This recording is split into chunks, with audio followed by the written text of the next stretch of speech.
Gimana kabar Ibu Lisna? Kita tunggu yang lain Ibu ya. Yuk. Setelah yang lain masuk, kita mulai pembelajaran Bu ya untuk hari ini ya, sesi pelatihan kita Bu ya. Kita tunggu yang lain. Siap. Ini Ibu Nunung lagi masuk. Halo.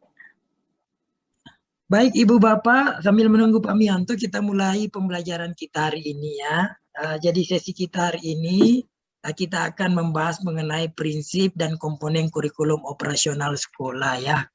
Saya kira materi ini adalah rangkaian lanjutan dari materi-materi sebelumnya ya. Dari materi-materi sebelumnya kita sudah bahas ya.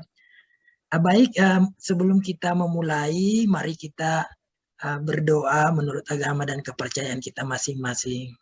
Berdoa kita mulai.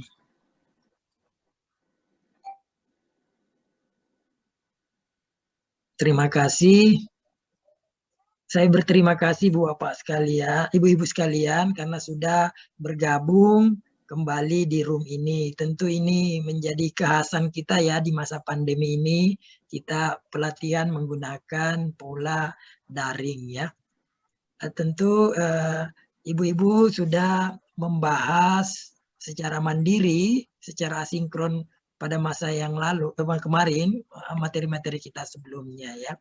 Jadi izinkan saya share screen untuk materi fasilitasi kita hari ini. Hari ini kita akan membahas dua hal. Yang pertama adalah prinsip pengembangan kurikulum operasional. Dan yang kedua kita akan membahas mengenai komponen kurikulum operasional ya. Itu. Baik, kita coba brainstorming lebih dahulu. Saya mulai dengan Ibu Lisna. Ibu Lisna, menurut Ibu, apa yang menjadi prinsip dari pengembangan kurikulum operasional sekolah? Prinsip kurikulum operasional sekolah yang kita kenal saat ini adalah selama ini kita kurikulum itu disamaratakan untuk setiap peserta didik. Mau dia mampu, mau dia tidak mampu atau kurang mampu itu sama aja klasikal gitu. Tapi kalau untuk saat ini prinsip kos kita itu kita berpusat kepada peserta didik. Oke, terima kasih banyak Bu Lisna. Mungkin Ibu Nunung bisa menambahkan apa yang menjadi prinsip dari pengembangan kurikulum operasional? Dihidupkan ininya Bu, di unmute mikrofonnya, silakan. Ya, jadi menurut saya Pak, prinsip pengembangan kurikulum itu memang agak berbeda dari kurikulum sebelumnya. Artinya sekarang memang perlu pengembangan dengan berpatokan atau berpedoman kepada prinsip-prinsip tertentu. Mungkin salah satunya adalah tadi yang Ibu Lisna sudah sebutkan ya. Oke. Berdasarkan karakteristik peserta didik. Selanjutnya ada kontekstual dan lain-lain. Ada 5 Pak ya. Oke. Lalu Ibu Nunung kita lanjut sedikit. Kan tadi Ibu menyampaikan prinsip, Ibu Lisna juga sudah menyampaikan. Ibu Nunung bisa menambahkan kira-kira sebuah kurikulum operasional sekolah, apa saja komponen utamanya Ibu? Cukup satu Ibu sebutkan. Mikrofonnya Bu di-mute kan? Unmute ya. Pak, putus-putus Pak suaranya. Oh ya, mungkin sinyal nggak apa-apa Bu. Komponen ya, tadi apa ya komponen Pak? Kurikulum? Ya. Komponen kurikulum ya. Iya betul. Yang pertama itu mungkin karakteristik satuan pendidikan ya Pak. Ya. Terus ada apalagi Pak ya, lupa saya Pak. Karakteristik satuan pendidikan, visi misi tujuan. Ibu Lisna bisa bantu Bu Lisna. Iya. Ya, Komponennya saya menambahkan. Iya, saya menambahkan dari Bu Nunung tadi ada karakteristik satuan pendidikan, ada visi, misi dan tujuan. Berikutnya adalah pengorganisasian pembelajaran intrakurikuler, proyek, profil pelajar Pancasila dan ekstrakurikuler, Pak. Oke, terima kasih Bu Lisna. Baik ibu-ibu sekalian, kita akan masuk ke materi kita. Saya akan memulai dengan mempresentasikan mengenai hal-hal yang berhubungan dengan prinsip pengembangan kurikulum satuan pendidikan. Ya. Jadi berbicara mengenai prinsip kurikulum kita, ya, kita memaknai bersama bahwa prinsip kurikulum itu mendasari pengembangan kurikulum operasional yang ada, ya. Mendasari prinsip operasional kurikulum yang ada. Jadi pertama seperti yang disampaikan Ibu Lisna tadi, betul sekali, itu pertama berpusat pada peserta didik, ya. Jadi dia berpusat pada peserta didik. Jadi pembelajaran yang dikembangkan di kurikulum operasional sekolah itu harus memenuhi potensi, kebutuhan perkembangan dan tahapan belajar peserta didik, ya. Tentu yang menjadi poin yang selalu kita harus ingat adalah bahwa kita harus menjadikan profil pelajar Pancasila sebagai bagian utama dari kurikulum operasional sekolah yang kita kembangkan. Yang kedua adalah kontekstual, ya. Tadi juga sebenarnya sudah mulai menyentuh ke sana apa yang disampaikan Ibu Lisna dan Ibu Nunung mengenai bahwa kurikulum satuan operasional satuan pendidikan itu atau kurikulum operasional sekolah itu menunjukkan kekhasan dan sesuai dengan karakteristik satuan pendidikan itu baik konteks sosial budaya dan lingkungannya serta dunia kerja dan industri karena kita di SMK. Kemudian esensial, semua unsur informasi penting utama yang dibutuhkan oleh para pemegang kepentingan tentang kurikulum itu ada di dokumen tersebut. Tapi kekhasannya, walaupun dia esensial, ada dokumen tertentu yang tidak perlu dimuat kembali, misalnya Kemendikbud, capaian pendidikan dan struktur serta lainnya. Lalu kurikulum operasional sekolah itu harus akuntabel. Ya, selamat datang Pak Mianto ya, bergabung. Kita lanjut ya Pak Mianto, silakan langsung bergabung. Kita lagi membahas mengenai prinsip pengembangan kurikulum operasional satuan pendidikan. Lalu melibatkan berbagai pemangku kepentingan, ya. Jadi berbagai pemangku kepentingan kita libatkan di dalam pengembang kurikulum satuan pendidikan. Tujuannya tentu bahwa kurikulum ini mendapatkan input dari berbagai pihak yang ada. Kemudian prinsip tersebut perlu dijiwai dengan profil pelajar Pancasila. Jadi kalau saya perlihatkan kembali ada 5 prinsip berpusat pada peserta didik, kontekstual, esensial, akuntabel, dan melibatkan berbagai kepentingan. Berbagai pemangku kepentingan. Ya, mudah-mudahan bisa dipahami ya, Ibu Bapak, ya Pak Mianto ya. Saya ulangi Pak, tanya dong Pak. Silakan tanya, Ibu, Pak. silakan ya silakan. Ya, yang disebut dengan akuntabel itu gimana Pak? Baik. Mungkin Ibu Nunung sebelum ini apa yang ditangkap dari akuntabel Ibu Nunung? Akuntabel itu bisa dipertanggungjawabkan kalau menurut saya.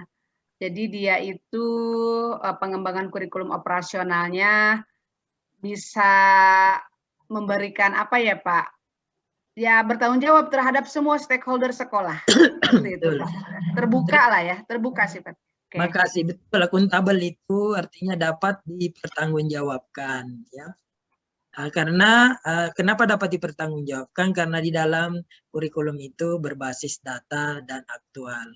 Pak Mianto mungkin ada yang mau ditanyakan? Iya Pak, di samping dapat dipertanggungjawabkan, tentunya sangat berdasar dengan ilmu pengetahuan pada umumnya, yang tentunya sudah diakui oleh para ahli, oleh para kesepakatan ilmuwan. Akuntabel yang dimaksud ini dalam ranah yang lebih luas. Dipertanggungjawabkan secara institusional, secara kenegaraan, itu Pak. Terima kasih Pak. Oke. Jadi baik, kita sudah melihat 5 hal ya dalam prinsipnya, berpusat pada peserta didik, ya, kontekstual, esensial, akuntabel, melibatkan berbagai pemangku kepentingan. Dan ingat, semuanya itu harus tetap dijiwai oleh profil pelajar Pancasila. Ya, di sesi-sesi sebelumnya kita pernah mendiskusikan profil pelajar Pancasila, mulai dari beriman, bertakwa kepada Tuhan Maha Esa, dan berhala mulia, berkebinekaan global, bergotong royong, mandiri, bernalar kritis dan kreatif. Baik, kita masuk di bagian yang kedua, yaitu mengenai komponen kurikulum operasional di satuan pendidikan. Mungkin bisa ditulis di chat pendapatnya lebih dahulu. Kira-kira apa yang menjadi komponen kurikulum operasional satuan pendidikan. Cukup satu orang satu, Pak Mianto satu, Bu Nunung satu, Ibu Lisna satu, di chat. Silakan dituliskan di chatnya. Komponennya. Cukup satu komponen. Baik, Ibu Lisna, visi, misi, dan tujuan. Ibu Nunung atau Pak Mianto, silakan menuliskan.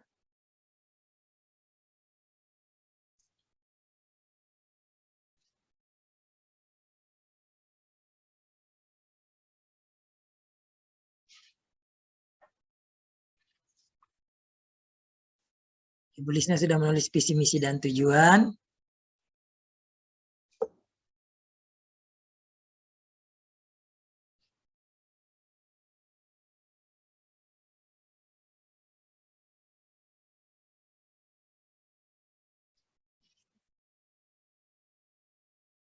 Ya, Ibu Nunung rencana pembelajaran, Ibu Lisna nambah karakter satuan pendidikan. Makasih ya.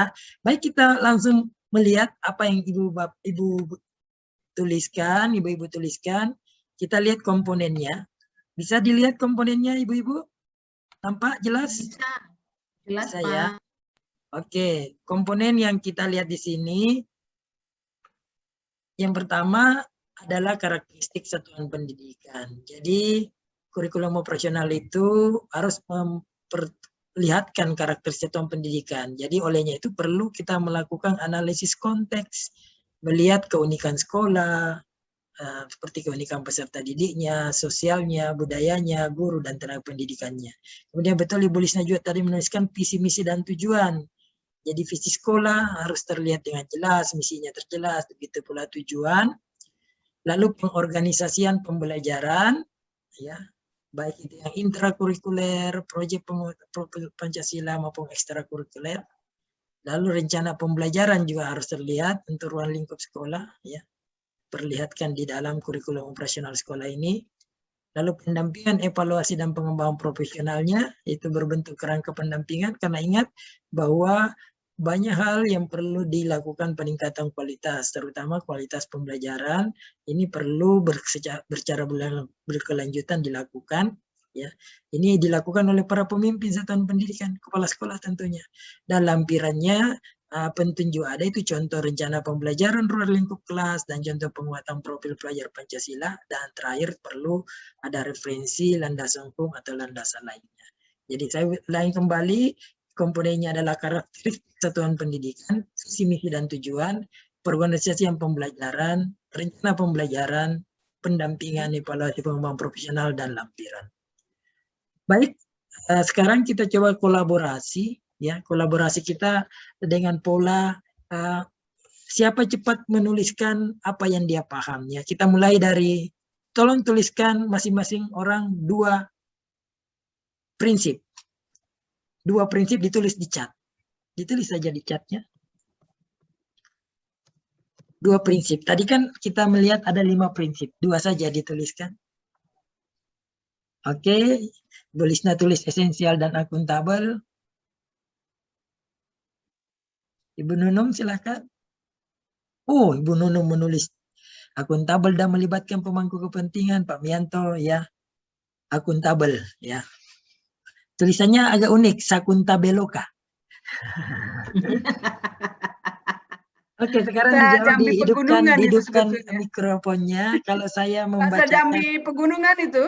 Ya, saya bacakan, hidupkan mikrofonnya Pak Mianto. Semuanya menghidupkan mikrofonnya. Ya. Saya akan menyampaikan sebuah statement mengenai prinsip. Ya, dapat dipertanggungjawabkan dengan data. Itu adalah prinsip apa? Akuntabel. Ya, terima kasih. Kemudian memuat hal-hal yang penting diketahui oleh pihak yang berkepentingan. Esensial. Terima kasih Bu Lisna, esensial. Ya, selalu memperhatikan keunikan-keunikan yang ada. Karakteristik sekolah. Satuan pendidikan. Itu komponennya. Berpusat pada peserta didik. Betul. Hati-hati, prinsip dan komponen ada kemirip-miripan gitu. Iya. Gitu. Ya. Baik, dari semua ini mungkin ada pertanyaan, silakan. Kalau ada yang ingin mengajukan pertanyaan mengenai Saya Pak prinsip dan bertanya komponen. Pak, atau Pak Silakan saya Ibu Nunung. bertanya. Silakan Ibu Nunung. Saya mau bertanya, sebetulnya idealnya berapa tahun sekali kurikulum ini mengalami perubahan Pak di tingkat satuan pendidikan sehingga tidak setiap tahun bikin riset gitu Pak. Terima kasih. Oke, terima kasih Ibu Nunung. Mungkin Pak Mianto punya pendapat Pak terhadap pertanyaan Ibu Nunung ini.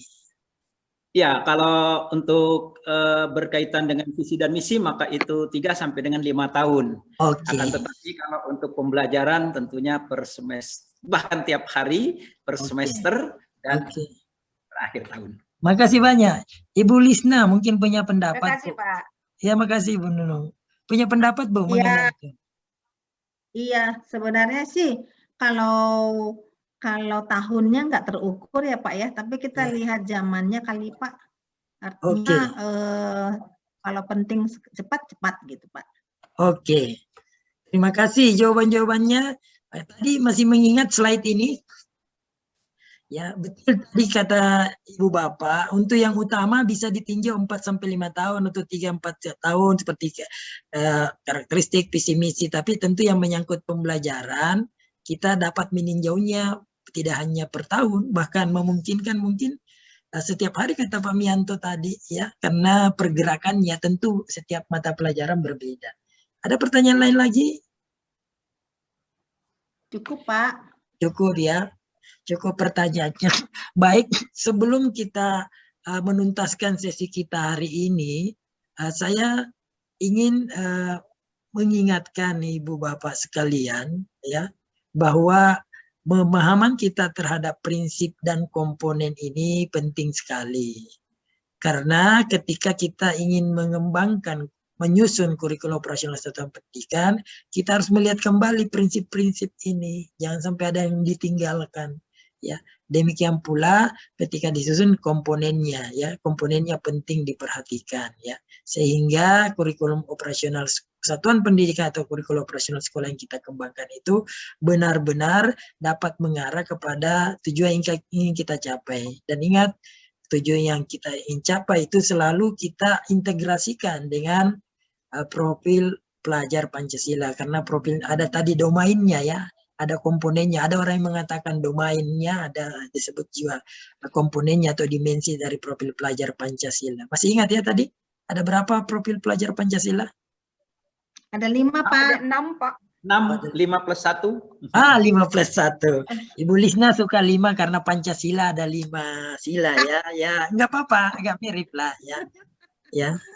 Jadi itu selalu kita integrasikan karena materi kita berikutnya itu kita akan masuk kepada bagaimana menyusun kurikulum operasional sekolah yang akan kita kembangkan, Ibu Bapak sekalian ya. Ya, saya ingin ingatkan karena hari ini kan pertemuan kita adalah pertemuan kita berempat saja ya, karena memang ada beberapa grup kita ini sedang melakukan penelitian terhadap pengembangan kurikulum di beberapa sekolah. Di pertemuan berikutnya kita senang sekali tentu kita akan mendengar dari mereka. Kali ini kan kita belajar konsepnya, kita akan mendengar dari mereka. Ada 5 teman kita ya yang mencoba melakukan survei terhadap kurikulum yang ada dan melihat menghubungkan sehubungan dengan materi kita sebelumnya ya, tentang asesmen ya. Kita juga ada materi-materi yang berhubungan dengan bagaimana pembelajaran itu dijalankan berdasarkan prinsip-prinsip Ki Hajar Dewantara ya. Mohon karena maaf Pak. Ya, silakan. Mohon maaf Pak Tope. Ya. Waktu Pak Tope. Oh, waktu, iya betul Bu. Mohon maaf ini waktu.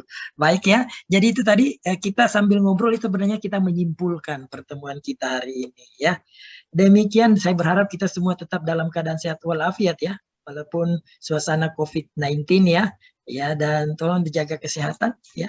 Mudah-mudahan imun kita tetap terjaga dengan baik. Saya kira itu yang dapat saya sampaikan. Sekali lagi terima kasih, dan besok pertemuan kita lanjutkan pukul 8 pagi ya, di room yang sama. Nanti linknya akan saya sampaikan. Mohon tugas-tugas LMS-nya dengan asinkron dituntaskan, ada refleksi ya, kemudian ada demonstrasi kontekstual perlu dituntaskan juga. Terima kasih Pak Mianto, Ibu Sama-sama. Lisna dan Ibu Nunung. Ya, terima kasih Ya. semuanya. Ya, Terima selamat kasih, Pak. siang. Selamat Assalamualaikum warahmatullahi wabarakatuh.